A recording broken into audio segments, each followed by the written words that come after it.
Hallo und willkommen in meiner Schmiede. Wie immer gegen Ende des Monats kommen die Nachrichten von der Werkbank. Den Anfang machen 3 Reiter von Rohan. Der Reiter mit dem schwarzen Federbusch ist von The Printing Goes Ever On und wurde fast so belassen, wie er im Original ist.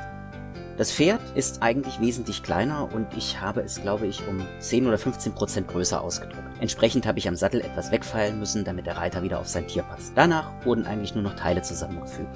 Zum einen der Federbusch, denn die eigentliche Helmzier sah mehr aus wie eine Art Seil, das aus der Helmspitze sprießt.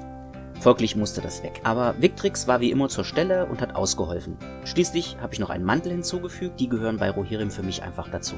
Die anderen Reiter sind selbst gebaut. Der mit der Lederrüstung ist einer der Reiter, die vom Video von Gallien in die Marken Rohans übrig geblieben sind. Die Teile stammen von Victrix, der Schild ist von Reconquer Designs und gedruckt. Die Quasten vorne am Schild haben übrigens keinerlei Funktion, soweit ich herausgefunden habe. Falls allerdings einer von euch etwas darüber weiß, schreibt's gerne in die Kommentare. Der Reiter mit dem schwarzen Schild war mehr oder weniger eine fixe Idee.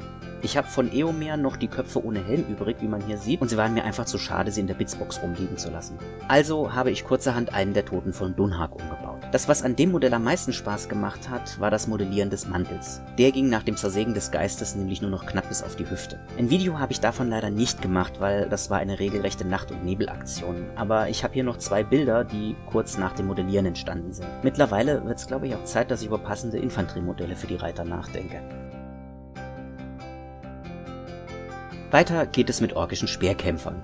Die sind geblieben, wie sie sind, außer dass sie Schilde erhalten haben. Mit Schilden sehen sie einfach besser aus als ohne und sie haben ein bisschen was von Phalangiten. In dieser Formation sehen sie dann auch aus wie ein Schildwall. Geplant sind sie als Teil einer Kriegereinheit für Warlords of Erebon und natürlich dann auch für Herrn der Ringe. Viel mehr gibt's zu denen nicht zu sagen.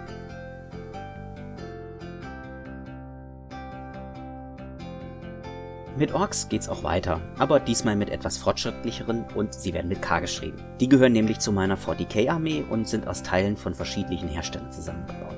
Die Oberkörper und Beine sind von Cromlech, das ist ein Hersteller aus Polen, der eine ganze Menge tolle Bits für 40k anbietet. Die Arme sind von den normalen GW Ork Boys, wenn man im Fall von Orks überhaupt von normal sprechen kann. Die Köpfe sind von Spellcrow und das ist, soweit ich weiß, auch ein polnischer Hersteller, der eine ganze Menge Bits für 40k anbietet.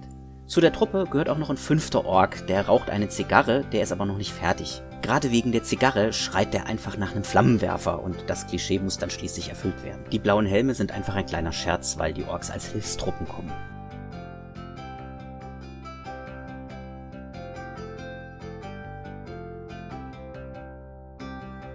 Den Abschluss bilden Stag Knights aus dem Hause Baratheon für A Song of Ice and Fire. Die stammen aus der Starterarmee, also habe ich noch einiges von denen hier rumliegen. Für die Modelle habe ich auch relativ lange gebraucht, weil sie einfach keinen richtigen Spaß gemacht haben anzumalen. Warum das so war, kann ich gar nicht genau sagen, denn die Modelle sind an sich sehr schön und das Malen ging auch, wenn es dann mal lief, ganz gut von der Hand. Jetzt sind sie jedenfalls fertig und warten auf ihren ersten Einsatz. Damit soll es das diesmal für den Mai auch schon gewesen sein. Wenn euch das Video gefallen hat, dann lasst mir einen Like oder Kommentar da oder läutet die Glocke. Eben alles, was ihr so von YouTube kennt und bis bald in meiner Schmiede.